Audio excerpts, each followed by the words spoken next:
Trochę nudnawy ten dzień dzisiejszy na kwarantannie. Ciekawe, czy coś się dzieje na mieście. Nigdy w życiu czegoś takiego nie widziałam. Właśnie zaczepił mnie Batman. Masakra. Przy policjantach. Defund the police. They got too much money and not doing the work. Jest tylko jeden sposób, żeby się przekonać.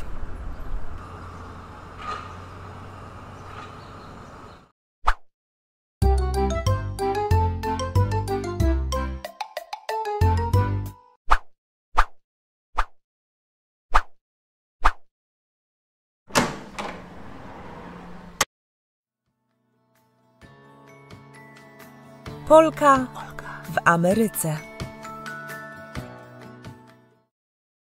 Witaj serdecznie na kanale Polka w Ameryce. Wyszłam właśnie z mieszkanka, jest piękny dzień. Zabieram Cię dzisiaj na Times Square. Nie byłam tam sama od kilku miesięcy, nie wiem co się dzieje. Powoli Nowy Jork zaczął się już otwierać, także coś może się dziać na tym Times Square, może już będą ludzie. Nie mam pojęcia. Idziemy i zobaczymy, właściwie to jedziemy i zobaczymy. Teraz chciałabym troszkę pogadać o metrze. Aby dojechać na Times Square musimy wziąć metro A. Jest to metro ekspresowe, ja mieszkam na 168 ulicy, a Times Square znajduje się na 42 ulicy. Brzmi to jakby to było bardzo daleko, jednakże w metrze jest to jakieś 20 minut. Troszkę przygrzewa słoneczko, także ja sobie zakładam okulary i opowiem troszkę o metrze. O dziwo, jest to jedna z moich ulubionych czynności w Nowym Jorku. Uwielbiam jeździć metrem. Wiem, że to brzmi dziwnie, bo na pewno słyszeliście o szczurach, o brudzie, o smrodzie, o karaluchach i o tym wszystkim. Natomiast dla mnie jazda metrem jest cholernie relaksująca.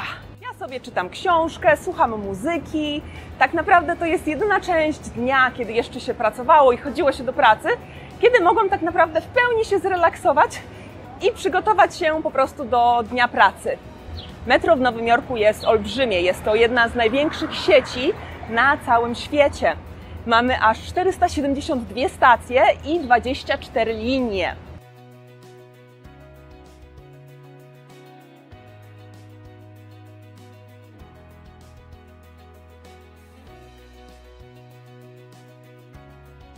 Przy okazji tego wideo chciałabym, żebyście zwrócili uwagę na ilość maseczek.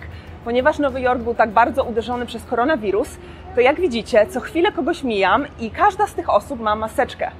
Tutaj nie ma przelewek, tutaj naprawdę bardzo dużo ludzi umarło, 30% nowojorczyków już przeszło przez koronawirusa. Ja nie miałam jeszcze koronawirusa, mimo że pracowałam w szpitalu, także noszenie maseczki jest jak najbardziej ważne i istotne. I mam tutaj ze sobą maseczkę N95, którą zaraz założę, bo takie maseczki właśnie najlepiej chronią nas, jeśli chodzi o zamknięte pomieszczenia. Teraz chodziłam, nie zatrzymywałam się specjalnie. Good? Tam właśnie pan mnie zaczepia, jak to w Nowym Jorku bywa. Maseczka N95 jest świetnym zabezpieczeniem przed koronawirusem. I tu panuje już nakaz chodzenia w maseczce, także założyłam w tym momencie maseczkę, tak jak pani zresztą z tyłu, i pokażę wam, jak wygląda metro w Nowym Jorku.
Wyszłam na stację, która nazywa się Port Authority. Jest to główna stacja, jeśli chodzi o autobusy, dworzec taki główny.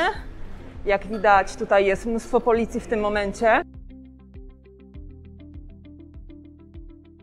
Metro jest obsługiwane przez dwie osoby. Po pierwsze przez konduktora, który jest na początku, ale też jest osoba, która pracuje po środku metra, która musi za każdym razem, kiedy metro się zatrzymuje, wskazać na znak, który jest powyżej, tylko po to, żeby pokazać, że nie śpi i że jest czujna i uważna. I musi to zrobić na każdej stacji. Zazwyczaj ten cały korytarz, którym teraz będę szła, jest przepełniony ludźmi. W tym momencie jest prawie pusty, a jest piątek. Przed pandemią nowojorskie metro obsługiwało aż 5,7 miliona ludzi dziennie. Natomiast ta stacja, na którą teraz maszeruję, czyli Times Square, z tej stacji rocznie korzysta aż 64,5 miliona osób. Tylko z tej jednej stacji. Ta linia, którą tu przyjechaliśmy, linia A, jest najdłuższą linią metra w Nowym Jorku i ma aż 31 mil. Czyli jeśli się nie mylę, jakieś 48 kilometrów, jedna linia, 48 kilometrów. To są tak olbrzymie odległości. Kiedyś była taka sytuacja, że miałam booking w Filadelfii, miałam pojechać do Filadelfii do pracy i autobusem zajęło mi to 2 godziny. 2 dni później miałam kolejny booking, ale na Brooklynie i metrem zajęło mi to 2,5 godziny. Także dojazd do Filadelfii 2 godziny autobusem był szybszy niż jakbym miała pojechać tutaj gdzieś w Nowym Jorku na Brooklynie do pracy. Także takie to są odległości. Nawet policzyli, że jakby rozciągnęli wszystkie te linie metra, to jest to odległość taka, jakby dojechać stąd z Nowego Jorku do Chicago.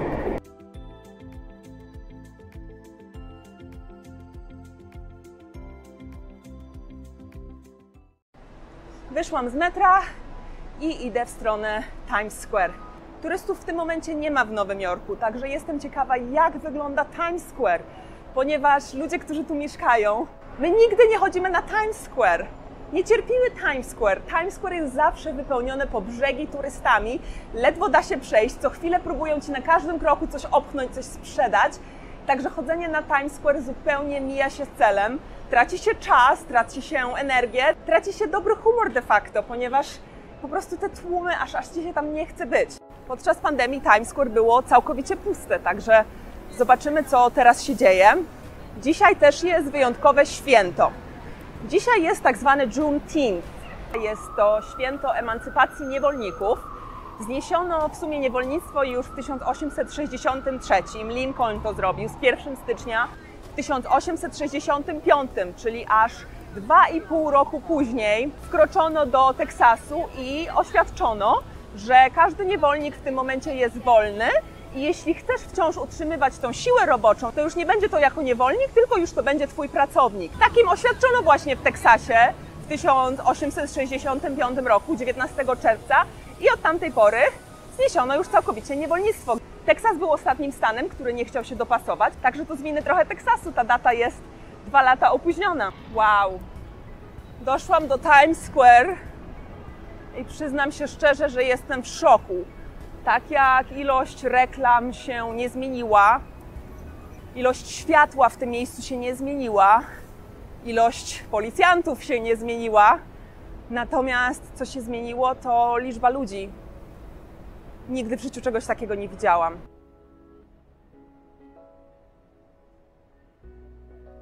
Gdzie ci wszyscy ludzie?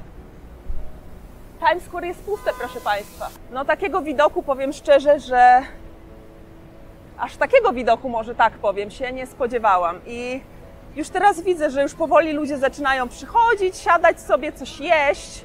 Natomiast to jest nic w porównaniu z tym, co tu się działo. I to jest chyba ten moment, który muszę sobie zapamiętać. Moment, w którym Times Square było puste i w ciągu 2 minut mogłam przejść całe Times Square, gdzie normalnie, powiedzmy, zajęłoby Ci to jakieś 10 minut w związku z ilością po prostu tych ludzi i tego, co tu się dzieje. W tym momencie zupełnie bez problemu. Zupełnie bez problemu. Przechodzę sobie.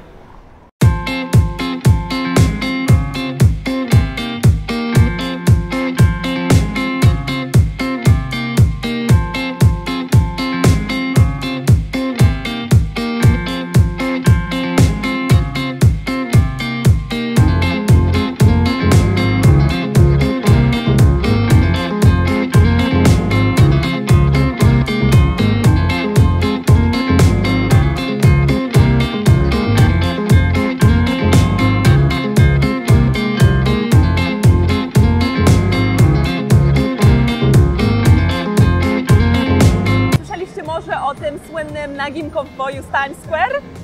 Tak mi się trafiło, że akurat tutaj jest.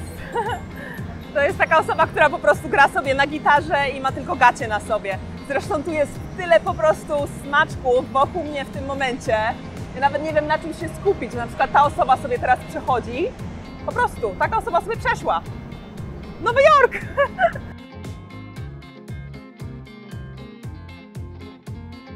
Mam takie zdjęcie tutaj z tych schodów, gdzie patrzę na całe Times Square z tymi wszystkimi światłami, ale w tym momencie nawet to jest zablokowane i nie da się tego robić.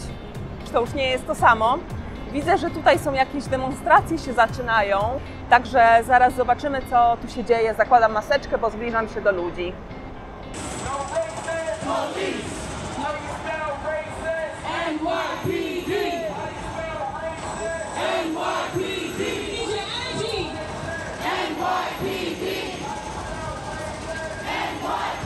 Oni protestują przeciwko policji, brutalności policji, przeciwko rasizmowi. Chcą, żeby pozbyć się policji w szkołach, żeby dzieciaki były bezpieczniejsze.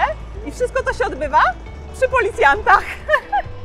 Także to jest piękne w Nowym Jorku, że jest ta faktycznie wolność słowa i oni sobie przy policjantach po prostu stali.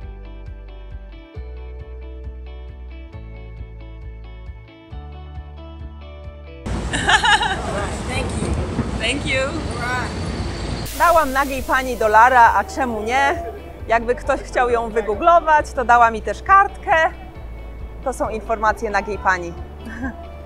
Cholera, właśnie zaczepił mnie Batman. Chciał sobie zrobić zdjęcie i pytał się, czy jestem z Rosji. Także to moje chodzenie z kamerą po Times Square kończy się tak, jak myślałam. Natomiast też jest fakt taki, że często się mnie ludzie pytają właśnie, czy jestem Rosjanką. Mieszkając w Nowym Jorku, tyle ludzi się mnie pyta po rosyjsku, zakładając z góry, że jestem Rosjanką. Turyści po prostu na ulicy mnie zaczepiają i pytają na przykład, nie wiem nawet o co, kierunek czy o coś, mówią do mnie po rosyjsku. Więc ja, mimo że nie miałam w życiu ani jednej lekcji rosyjskiego, nauczyłam się już mówić: ja nie poniemaju, ja nie ruskaja, ja poleczka.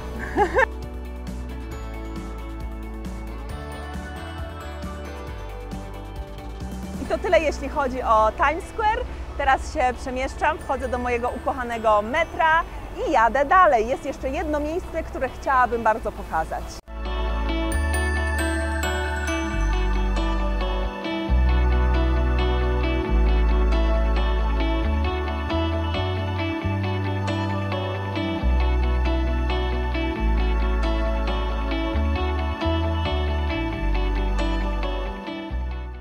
Dojechałam właśnie do Tribeki. Jest to jedna z najbardziej fancy, że tak powiem, dzielnic Nowego Jorku. Słyszałam właśnie, że dzisiaj tutaj na Tribece odbędą się protesty w związku właśnie z June 19th, czyli właśnie z tym świętem emancypacji niewolników. Today is Juneteenth. It's a Black American holiday. It marks the day that the African soldiers that joined the Union Army in the Civil War went to Texas and told the slaves that they were free. So we celebrate it as sort of our Emancipation Day.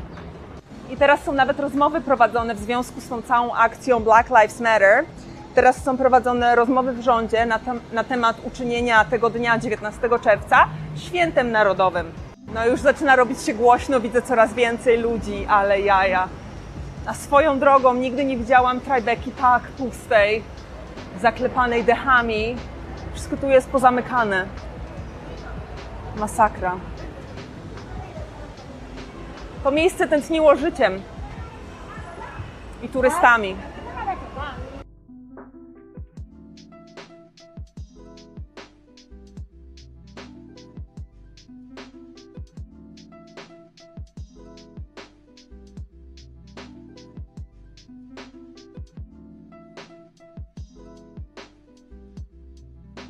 Teraz nie ma nic, tylko są protestujący ludzie, demonstrujący. Zaraz zobaczymy te demonstracje, już się nie mogę doczekać.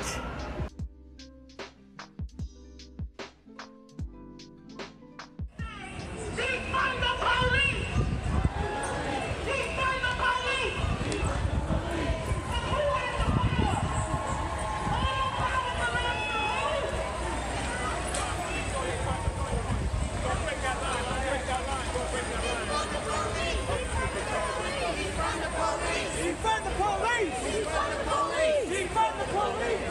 the police. Defund the police. Defund the police. Defund the police. Defund the police. Defund the police. Defund the police. Defund the police. Defund the police. Defund the police. Ja sobie w międzyczasie kupiłam lunch, także idę do miejsca, w którym mogę go skonsumować. Natomiast chciałam powiedzieć, o co chodzi tak naprawdę z tym Defund the Police. To nie chodzi o to, że nagle Amerykanie nie chcą w ogóle policji, że to będzie kraj, w którym nagle policja w ogóle nie będzie urzędować, że nagle policja zniknie z ulic. To nie o to chodzi.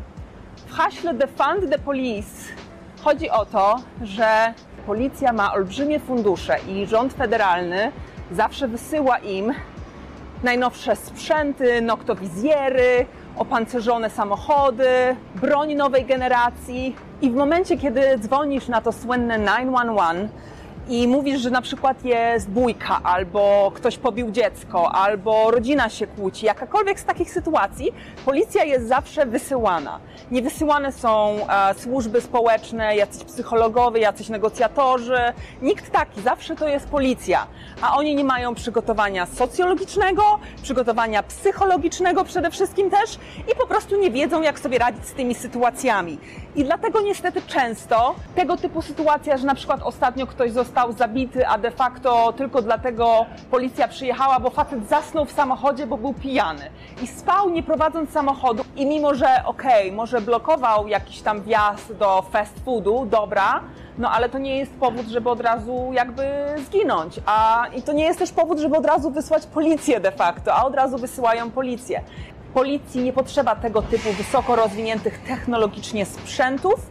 Potrzeba więcej pieniędzy przeznaczyć na ich szkolenia, na przygotowanie psychologiczne, psychiatryczne, na szkolenie po prostu, nauczenie, jak sobie radzić z ludźmi, jak sprawiać, by rozwiązać sytuację pokojowo, bez konieczności wyciągania broni. I just want to say that I'm down here because I believe that Black Lives Matter. One thing they have to do is stop letting police officers come in our community. When they're dealing with people that suffer from illnesses, they should never be told that it takes 2 hours for an ambulance. And they need to stop and realize there are too many lives been gone. There's mass incarceration going on. My son got 25 years for a crime the officer committed. All lives matter. And Afro-Americans are left out. We must count like everyone else. Unity is everything. Police have to be held accountable. Defunding the police would be a great thing because we need better services. We should not have to reach out 911 for EMS services, but the police interact and violate the Constitution. If they bring better services in our community, we'll get better help. It'll stop a lot of people from getting mass incarceration from officers that's racist. Defund the police. They got too much money and not doing the work. I'm here to protest against the police. Police brutality. Defunding the police. Defunding the police means shifting their funding to better resources in the communities, in the world, period. The police have set a very bad example. And it really hurts all communities, all races. It's just ridiculous. I'm just tired of it. It has to stop. That's why we're here demonstrating peacefully. Peaceful protest is what we're about. It's complete when Also, people who said they were going to come and didn't make it. Black Lives Matter, all lives matter. Ja w tym momencie się już zbieram, lecę do domku. Oczywiście bardzo chętnie wzięłabym udział w tych demonstracjach, ponieważ jak najbardziej cel jest zacny i zgadzam się z protestującymi, mianowicie jest potrzeba faktycznej reformy policji. Tymczasem nie chcę po prostu brać udziału w tych protestach, ponieważ wciąż jesteśmy w szczycie pandemii. Nowy Jork, jak widać na tych moich obrazkach przez ten cały odcinek, wciąż jest jeszcze pozamykany. Wciąż jest tutaj po prostu ten stres związany z COVID-em. A ja pracując przez cały kwiecień w szpitalu w Nowym Jorku nauczyłam się jednego. Tej choroby nie można bagatelizować. Także nie wezmę udziału w tych protestach, natomiast cieszę się, że mogłam tutaj przyjechać i pokazać, co się dzieje. I na tym chciałabym zakończyć pierwszy odcinek Polki w Ameryce. Będzie więcej się działo na kanale, także zapraszam do subskrypcji i pozdrawiam serdecznie z Nowego Jorku.